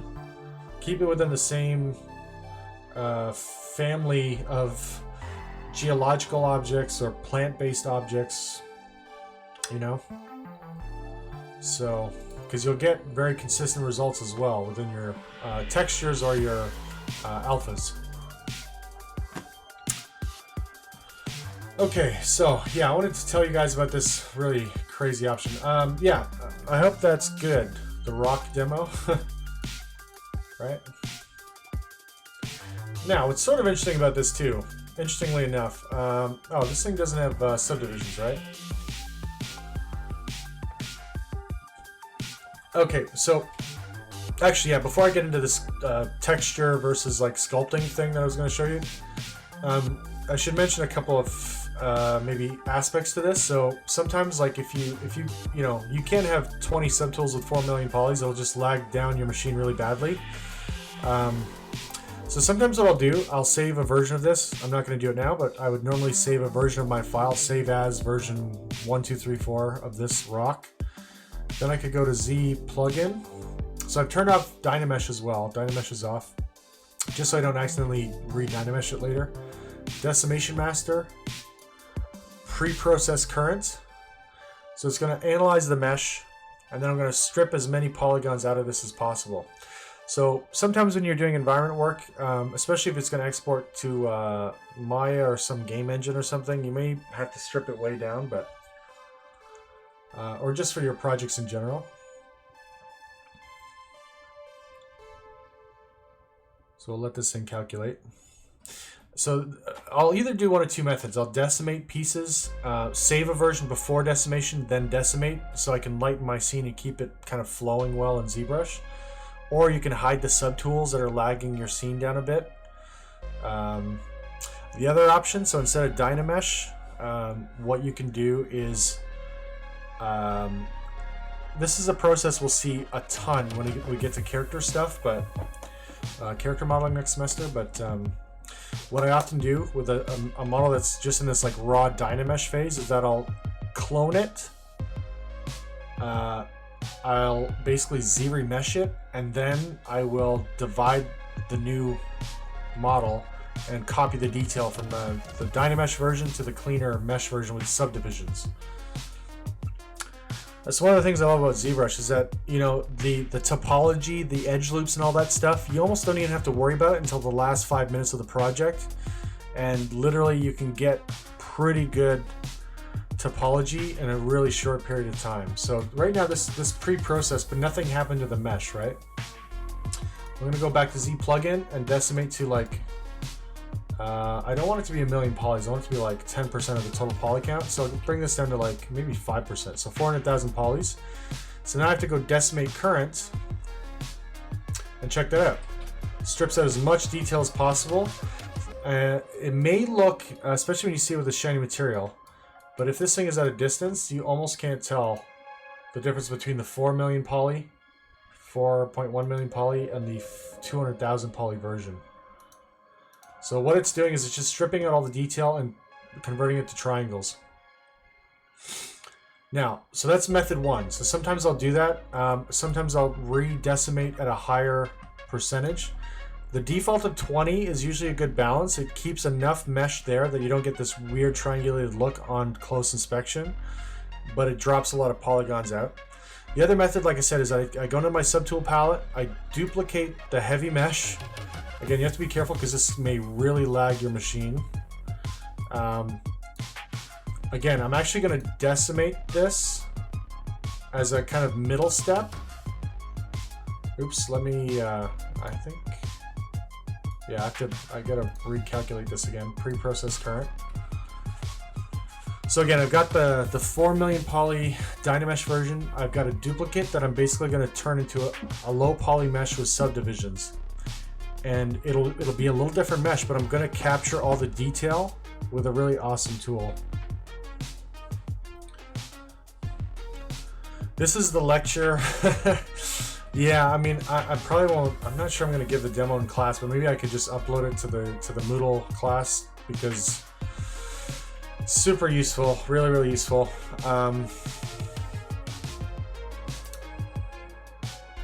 Yeah, in general, I tend to prefer not just a raw Dynamesh, sorry, not just a raw Dynamesh or not just a Dynamesh then decimated version of the model. I usually like to keep as much detail as possible, but keep the scene light and manageable. So my preferred method is Dynamesh first to get the concept, which again, it's a little disorganized, but it has an even layout of polys, right? So there's like equal polys on almost every square inch of the model. So once I'm basically done the sculpting, then I will turn off Dynamesh, clone the tool, which I've done now, and I'm as a middle step. So if I'm over 1 million polys, doing a Z-remesh is really slow and really buggy, at least in this version of ZBrush. So I'm taking an extra step with this. I'm decimating in between. So Dynamesh, right? Taking a temporary or quick shortcut to Z-remesh. So let's go decimate current to 5%, which is fine. So now I've got, right, the new version here. So this is before, this is, right, Dynamesh. I took a second step to Z-remesh, sorry, decimate, so that when I Z-remesh, if I go Z-remesh under geometry, turn off adapt, give this thing like a poly count of 4,000, let's say. Actually, I could go even lower. Maybe I'll make it 1,000. So it's going to ZRemesh, which will actually give me a new topology, a real topology that can be used in Maya, that can be used in any other software at a low resolution. I can bake normal maps for it if I unwrap it, right? So this, I almost always do this, and I make it kind of a religious practice. And there's a lot of modelers out there who are just like, I don't care, I'm just going to Dynamesh everything. I'm just going to be like a free artist, a free spirit, and do whatever. I'm always kind of focused on making sure I have an asset that I can go back to at any point and it be production ready. So this is my preferred, again, if you're professional, you're going to act and have professional practices. And this is, for me, a professional practice that I think is very important. So you see this is an organized mesh, but it does not exactly look like the Dynamesh version. This is a ZRemesh version that's 900 polys at this point. Now, is the topology perfect? No. I could clean it up, but this is the beautiful thing about ZBrush, is that I can make another version later, I can modify it later, and I can capture the detail from the high res. So you might wonder, where the hell is the high res detail? Well, first I have to divide the mesh a bunch. Usually I like the new duplicate to have as many polys as the original Dynamesh. So this is 1 million polys now, or just under. If I divide it one more time, it's 3.7 million polys, which is close to the other version. Again, if we look at them compared to one another, they're not exactly the same. So what I have to do is go to Subtool, Project. Let me go down in resolution. So I'll show you this in Solo first. Solo, Project All. Literally, it compares the two visible subtools. So let's say you had a ton of other subtools. You have to hide all of them except for the Dynamesh tool that you're on and the copy that you've ZRemeshed, basically. So I'm going to project all once, maybe twice. If I go up in resolution one step, project all, it's going to shrink wrap my new ZRemesh model to, it's going to try to take on all the surface properties of the Dynamesh version, which has all that sculpting detail. So I don't have to lose a single ounce of detail in my production. So I'm slowly going up one subdivision at a time. This is my personal technique that I find gives me the best results and the least amount of errors, because sometimes if the two models if their silhouettes are different enough, there'll be gaps, in which case you might have to smooth and re-project again, or adjust this little distance slider, or play around with a couple of other sliders. So anyways, this is my preferred method because I get the cleanest results. I'll project again, and you see at each subdivision level, right? The higher the subdivision level, the more detail is captured, the more small scale detail is captured. So watch what's happening. Now we're getting some of the finer tuned noise and stuff coming through. Step up to my last subdivision, which is, actually this isn't even, it's subdividing to 3 million polys. So I think, is it there? So I'll go up to my highest subdivision and I'll project all again, and you'll see the fine scale detail will pop in to existence. And I'll show you the comparison. So right now, it's projecting. Again, once you hit like many millions of polys, like anything over 1-2 million polys, it starts to get really slow. Yeah. So it's giving me a countdown, 2 minutes.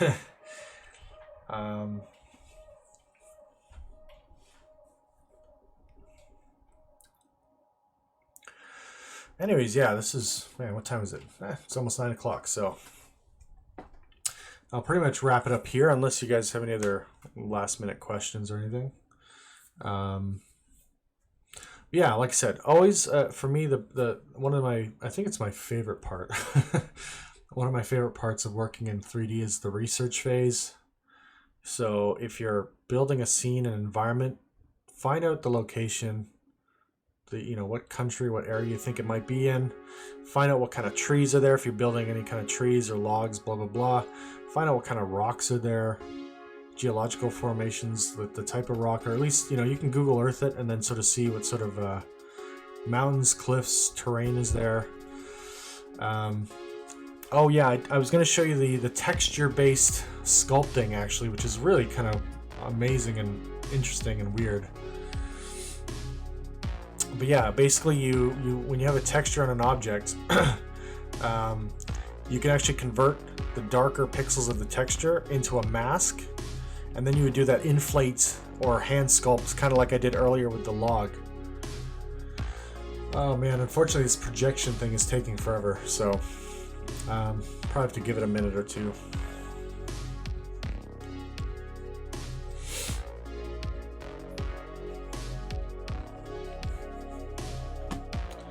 So yeah, it's going to take a little while.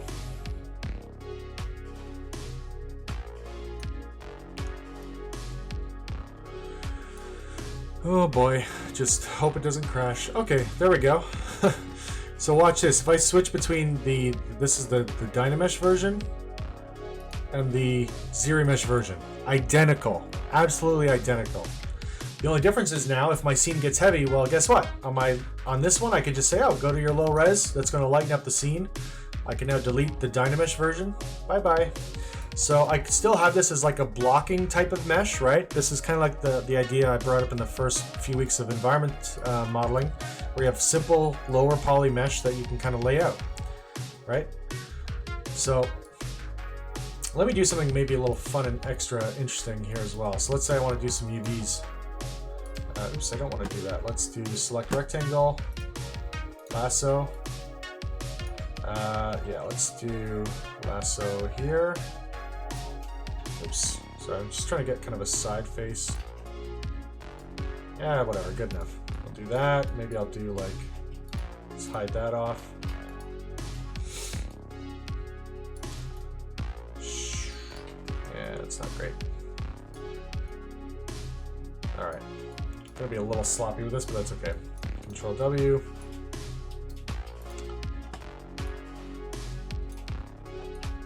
Control W. All right, so let's say that's cool. So remember what I said, certain functions will not work with subdivisions, so I'm gonna freeze this temporarily. I'm gonna go Z plugin, UV master, polygroups, turn on because I've got polygroups, hit unwrap. Z plugin, flatten to see what it looks like unwrapped. Hey, there it is unwrapped. Again, not the cleanest, but whatever. I can at least start testing this out. I have to copy UVs because I have to copy these UVs and paste them onto the unfrozen version. This might take a few minutes again because the mesh is a bit heavy at this point. So copy UVs, I'll usually hit that a couple times. Unfreeze. So it's going to bring back the subdivided version of this mesh. For some reason, when you unfreeze, everything on the mesh is masked, so you have to unmask it. And then I'll go back down to my low res and paste the UVs, and then I'm going to quickly, with one click of a button, generate normal maps based on the high res version of this. So hopefully you guys will be a little amazed by that. Alright, so I'm going to take a short walk, grab a glass of water, and come back, and then I'll try to wrap up with the color texture stuff. And if you have any requests, put them in chat, and I'll see if there's anything else I can show you guys.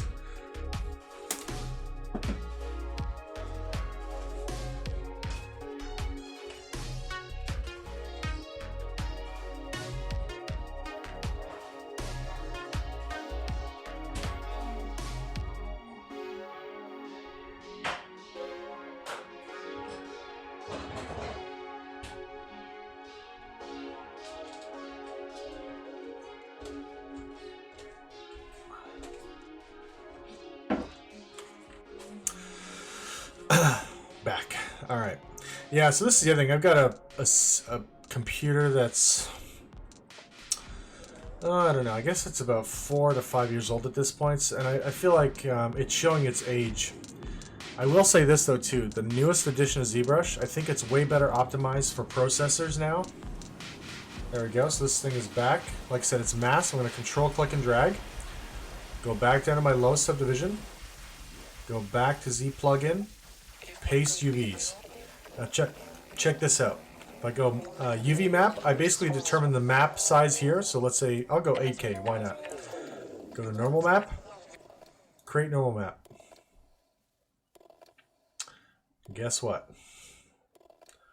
Normal map is baked. So it looks at the low res and actually generates the high res detail from that. Done. I love ZBrush. It's so crazy. Awesome. It's nuts. And I feel like, I mean, I'm probably a solid 5 years into it now. And I was kind of toying around with it for 2 years before that. I'm still just like a tiny little baby in ZBrush figuring some stuff out. Is ZBrush better when doing high poly normal map projections onto low poly meshes?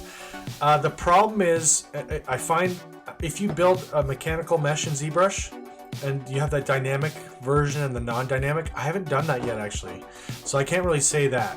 For organic stuff, I think it's amazing, and sometimes if I don't get the results I like in ZBrush, well then I can export the high res version, so I can say delete high and export from here, and then undelete, go to the high and delete all the lower res and export that, and then just bring it to XNormal.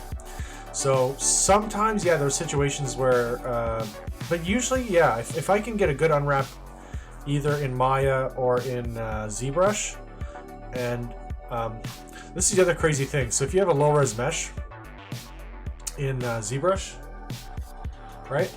I can export this mesh, this low res, bring it into Maya, unwrap it. If I keep this mesh open and I simply go back to file import, or if I had GoZ working, which unfortunately is not compatible with 17, Maya 2017, if you go import that same mesh with new UVs, it'll say, do you want to transfer the new UVs, or do you want to transfer the high-res sculpting to the new mesh? Basically meaning, do you want to keep the new UV version and keep the high-res sculpting together? And you say yes, and it's amazing. It's magic. But yeah, if you have a technical mesh, I think it's maybe not the best if you're bringing it from Maya to here. Either bake your normals in Maya or bake them in XNormal.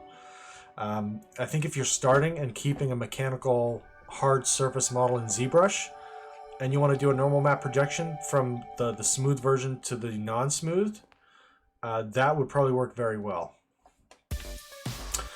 It's just that it doesn't generate normal maps between two different subtools. Like XNormal is like looking at it as two separate objects, whereas in ZBrush it's one normal map per object or per subtool, but it has the subdivisions, right? So the subdivisions is what it's looking at, saying, oh, this is your low, this is your high, right?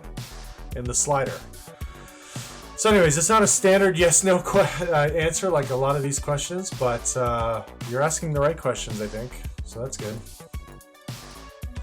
Okay, let's get back to, what was I going to say? Yeah, so let's say we have a texture. I'll just make a random sphere, a higher res sphere, and then make polymesh. Yeah, I don't know, I guess I'll just Dynamesh. And then I'll just maybe divide this thing. Or no, zero mesh? Why not? Yeah, I'm going through a bunch of random hoops here. Alright, so let me just zero mesh. I'm going to just divide this thing. I just want a little more cleaner mesh, but I haven't really taught you guys texturing yet, or texturing isn't... yeah, mainly I'm focused on modeling this semester. Next semester we're going to do a lot of character stuff and a little bit of painting.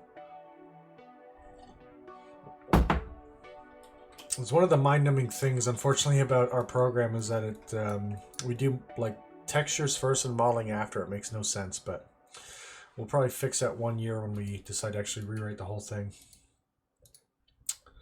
Might be a while, but anyway, so one of the things with texturing in ZBrush, so this is kind of like the alpha issue I was telling you about. When you're putting images on the surface or pushing or pulling points, or if you want to paint, the number of polygons or the number of vertices or active points, this number is almost like the limitation of pixels. So what I mean by that is, let's say I go to my low res version, right? It's kind of low poly. I'll show you how to paint. It's super simple in ZBrush. Typically, I go to a standard brush, turn off Z add. So Z add, Z subtract, Z intensity. These three sliders are actually in focal shift and draw size. But yeah, primarily Z add, Z subtract, Z intensity. This is about the brush strength pushing and pulling the surface. So if you turn one or both off, if both these are deactivated, there's no actual surface change happening. But if you, let's say, load a texture, now you're dropping texture on the surface, right? So let me just turn off the alpha on this actually. So now you're dropping texture, or if you notice in ZBrush, if you change colors, sometimes it just automatically fills the object with the other color. So sometimes what I'll do is I'll go color, fill object with RGB on. Now I can go with a red color and start to paint. Actually, again, let me turn off the texture, switch to a freehand stroke. So now I'm painting. But you see the vertices act like pixels basically. because you're painting directly on the mesh. This is actually UV-less painting. It's amazing. Now, if you want to get stuff out of ZBrush, you typically need to go down to a low resolution, make UVs, and then you can bake out a texture from that. So in this case, I'll show you this. If I go to, let me undo the paint job there. Let me go to higher res. So at a higher resolution with 1,000,000 polys, you see I get a much more defined stroke. I find for any texture, you probably need at least 1,000,000 polys. And the way I think of it is this: 1,000,000 vertices, each vertice is holding that color information. So if you have a 4K resolution texture, that 4K texture that's, or sorry, 2K texture, let's say.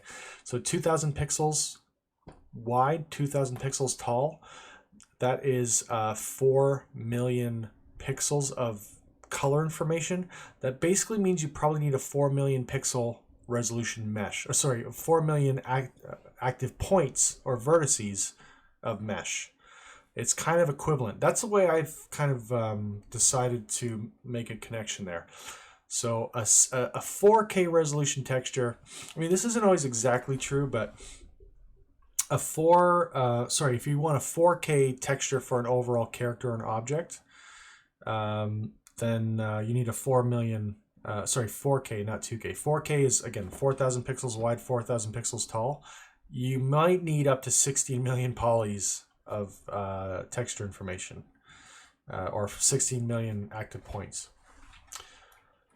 So what's great about this now is if I switch back to drag, let's go to texture. Now you can see that texture on there, right? Again, let me change the focal shift to -100 so I get a solid texture on this. And again, it's projection based, so if you go over the sides, it might stretch and warp, so you have to be a little bit careful of that. So I want to just show you this. Let me just, I'll go with a light focal shift. So I get a little bit of blurring at the edges of the texture. So this is kind of cool. So yeah, what I was saying about this, right, this whole craziness here is that, let's say we got something like this. So you got a texture base, right? This is what's called poly paint, by the way. So this is actually painting on the polygons or painting on the vertices. If you turn off colorize, then you get to see kind of the flat color of the object, right? But if we turn on colorize, we can see the texture. So if I go to masking, mask by color, and you can do mask by intensity, hue, saturation. Let me try intensity. So let me show you what's happening. I'll go to poly paint, turn off colorize, check it out. You see the exact same wood grain, pattern, texture. So now if I go in with a regular sculpting brush, right? So let me just reset this to freehand, turn off the texture, go to Z add or Z subtract, and let me just adjust the intensity maybe a little bit. Yeah, I feel like my brush is going a little weird here, but let me just take a look. So I turn off colorize. So you can actually push and pull that grain texture in or out. What I would often do is go to deformation and try like an inflate or deflate. Right, and check it out. You can get that wood grain into the surface based on the texture. It's kind of nuts. Again, there might be an issue of limitation of resolution. There might be an issue of the texture. Like this texture is really, really low res. So maybe, I wonder if I should actually import the let's say the tree bark or something, because I think it's a higher res texture. It's going to be a lot better quality. So let me turn up Z add. Let me go back to drag, back to texture.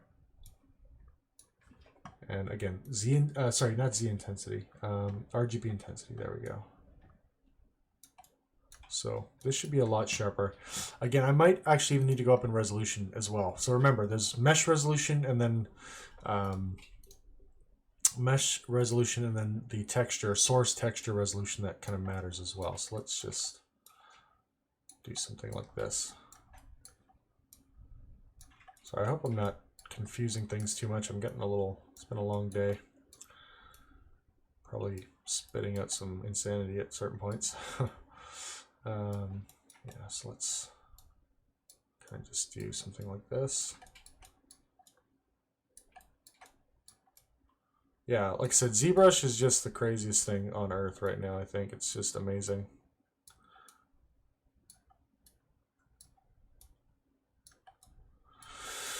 Okay, so yeah, let's go back to that same thing I was doing earlier. We'll go to masking, mask by intensity, and then I'm going to just temporarily turn off the poly paint so I can see the raw surface. And again, if I brush in, so I'll turn Z add back on, turn off any color texture, go back to a brush stroke, and then dial down my Z intensity, you know? I mean, it's kind of crazy, you know? So I may even want to flip the, oops. Geez, let's go back, masking. I think I got to watch the, it's a little goofy too. When I hit undo, it also undoes the colorize for some reason. So I'm going to try flipping the mask around. There we go. So I want to pull this stuff in, right? And again, I think there's almost too much pixel information there. So what I can do with this, just simply go to masking again, or you can control tap on the model. It's going to soften or blur the mask. So we can blur the mask maybe once, twice. And now if I go back to inflate or something, let's try that. Deformation. Right here, brush stroke, look at that. It's pretty cool. Maybe I'll undo the second, there we go. So you can get this really interesting texture. And it's based on the texture map. So let's go deformation and do, I think, a negative inflate because this is the grooves of the wood, right? Clear that, clear the mask, and go back to poly paint so you can see the paint on surface. Colorize. Voila. Now you got real bark. So it's actually textured and almost like semi-sculpted at the same time, you know? It's just madness. It's insanity. ZBrush. It's goddamn crazy, you know? All right. Well, I think that is it for me tonight. I am kind of toast. So... But yeah, if you guys have any last minute questions, maybe get them in now or forever hold your peace.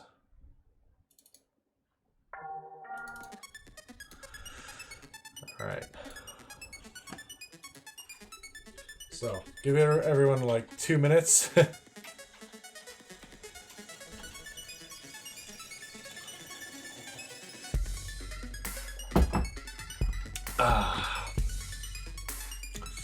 Yeah, should be drinking beer right now. That's what I really feel like doing.